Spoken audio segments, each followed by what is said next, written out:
बिस्मिल्लाहिर्रहमानिर्रहीम। अस्सलाम वालेकुम। मैं उमर हादी, आप देख रहे हैं मेरा यूट्यूब चैनल उर्दू बुलेटिन।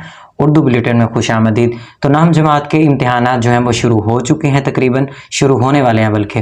तो उसका जो उर्दू का एक सवाल है, नसर पारों की तशरीह जिसे इक़्तिबास की तशरीह कहते हैं, उसको हल करने का तरीका इससे उम्दा और टॉपर्स का जो तरीकाकार है वो मैं आपको बताऊंगा। इससे उम्दा तरीका हो ही नहीं सकता। तो आप अगर इसको फॉलो करेंगे तो इंशाल्लाह आपके इस सवाल में से, क्योंकि दो पैराग्राफ आते हैं, दो इक़्तिबासात आते हैं या दो नसर पारे आते हैं, इनको हल करने का एग्जैक्ट 100% जो तरीकाकार है वो यही है जो आपको मैं बताने जाने वाला हूँ। उसका पैटर्न आप देख लें। तो सवाल नंबर हमेशा याद रखिएगा, बोर्ड में ये होता है सवाल नंबर 3। तो आप भी सवाल नंबर 3 लिखेंगे। जो सवाल नंबर वो देगा आपने भी वही लिखना है। अगर वो 3 ये वाला लिखे तो आप भी ये वाला लिखेंगे। अगर ये जो डिजिट इस तरीके से दिया गया तो वो भी आप। तो बिल्कुल दरमियान में आप लिखेंगे नसर पारों की तशरीह। नसर पारों की तशरीह ये बिल्कुल दरमियान में होना चाहिए। आपकी समझ लें, ये बोर्ड शीट के मुताबिक मैं आपका काम कर रहा हूँ, ठीक है। यहाँ से और यहाँ से फासला होना चाहिए। आप ये लाइन भी लगा सकते हैं और इस तरह लाइन भी लगा सकते हैं खूबसूरती के लिए। अब दो चूंकि नसर पारे होते हैं, एक अलिफ जुज एक बेजुज होता है। अब आप कोई भी जुज पहले कर सकते हैं, तो आपने बिल्कुल सफ़े के दरमियान में बेजुज लिख दें या अलिफ लिख दें और उसके बाद आपने अगली लाइन में आ जाना है। तो हम अब उस जो पैराग्राफ जो मुमतहिन ने या जो क्वेश्चन पेपर पर दिया होगा उसको लिखने की कोशिश करेंगे। तो उसका खाका कैसे तैयार करना है वो देखेंगे। इस बिना पर, मैं पहले ही सबक से ले लेता हूँ, इस बिना पर जनाबे अमीर। अच्छा ये देखें कि ये पेज का मिड है तकरीबन यहाँ पे, ये इसको मैं मिटा दूंगा। इस मिड तक आपने 3-4 लफ्ज़ लिख लेने हैं और उसके बाद आपने ख़त्मा लगा देने हैं। जब ये आप ख़त्मा लगा देंगे और अगली लाइन में भी आपने ख़त्मा लगा देने हैं। आपने जो पेज का मिड है वहाँ तक जो है वो ख़त्मा लगा देने हैं और ये एग्जैक्ट लाइन के ऊपर, और आखिरी 3-4 लफ्ज़ यहाँ तक आपने पूरे करने हैं। तो जनाब अमीर के लिए जो फर्शे जो कत्लगाह थी वो कत्लगाह जो है वो कत्लगाह फर्शे गुल था, फर्शे गुल था, ठीक है। ये आपने उसका एक स्केच और एक खाका तैयार कर लिया। उसके बाद आप खूबसूरती के लिए, अच्छे काम के लिए अगली लाइन छोड़ दें और बिल्कुल इसी तरतीब में आपने क्या लिखना है, हवाला मतन, हवाला मतन, ठीक हो गया।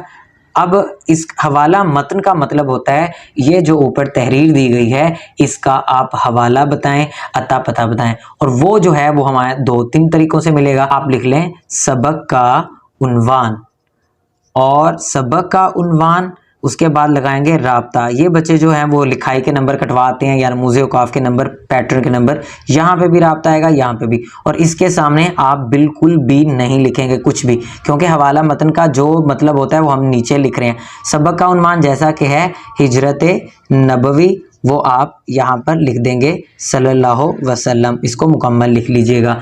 और इसी तरह मुसन्निफ़ का नाम आप लिखेंगे। मुसन्निफ़ का नाम लिखने के बाद आप बता देंगे उसका नाम, मौलाना शिबली नोमानी, ठीक है। और एक बात याद रखिएगा, इन दोनों को मिला के इसका भी हाफ नंबर होता है, इसका भी हाफ नंबर होता है। और सबक का उन्वान और मुसन्निफ़ के नाम का चूँकि आधा नंबर होता है तो हवाला मतन का 1 नंबर हो गया। उसके बाद आप आ जाएंगे हल लुगत पे। हल लुगत लिखें, उसकी यानी कि मार्कर के साथ हेडिंग दें, और हल लुगत में कुछ अल्फाज पर उसने ख़त खींचे होंगे। सवाल में भी ये लिखा होगा ख़त कुशीदा अल्फाज। चूँकि मैंने तो 2-3 इस वक्त जो मेरे सामने थे खाके में उन पर लगाया, आपके सामने मुकम्मल आए होंगे, तो आप जो भी हों उसको तरतीब से लिख देंगे।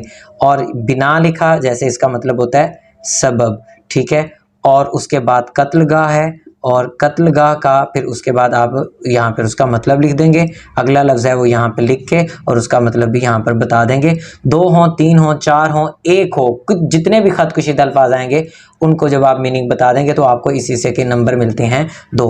और उसके बाद आप लिखते हैं हेडिंग तशरीह। तशरीह के बाद यहाँ पर सिग्नेचर साइन जो है वो चेंज होता है। साइन अब आएगा तफसीलिया का। अभी तक हम लगा रहे थे राब्ता। तशरीह कितनी करनी है, सबसे पहले तो ये देखें, जो आपका पैराग्राफ है जितना आपका दिया है उसका 3 गुना करेंगे, यानी आपने उसका 3 गुना लिखना होता है। तो शुरू में आप थोड़ा सा मुसन्निफ़ के बारे में 1-2 बातें करें और उसके बाद तशरीह जो है वो शुरू कर दें। तशरीह में अगर हवाला आता है, आयत है, कोई हदीस है और कोई ज़रबुल अमसाल है, कोई मुहावरा है, वो भी आप इस्तेमाल कर सकते हैं। शेर भी लिख सकते हैं, लेकिन इस पर मिलता जुलता हो या इसके किसी मफ़हूम से मिलता जुलता हो, इसके मफ़हूम के हिसाब से हो। तशरीह 3 गुना करनी है। अगर 3 गुना की समझ नहीं आ रही तो आप इसके जुमले गिनें। अगर इसके टोटल जुमले निकले हैं 5, उसको ज़रब दें 3 के साथ, तो इसका मतलब तशरीह होगी 15। अगर हो ये 6 तो इसको 3 से ज़रब दें तो ये बनेंगे 16, तो इसका मतलब तशरीह 16 होगी। कम से कम भी लेंथ बता दूं, वो है 10 से 12 लाइनें। अगर इतना 3 गुना फार्मूला नहीं निकल रहा तो आप 10 से 12 17 यानी लाइनें लिखें, यूँ आपका ये सवाल मुकम्मल हो जाएगा।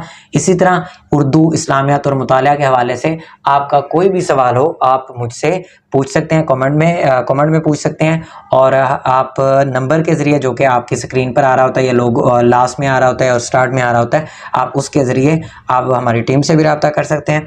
अपना ख्याल रखिएगा। अल्लाह ताला आपको कामयाब रखे। अल्लाह हाफिज़।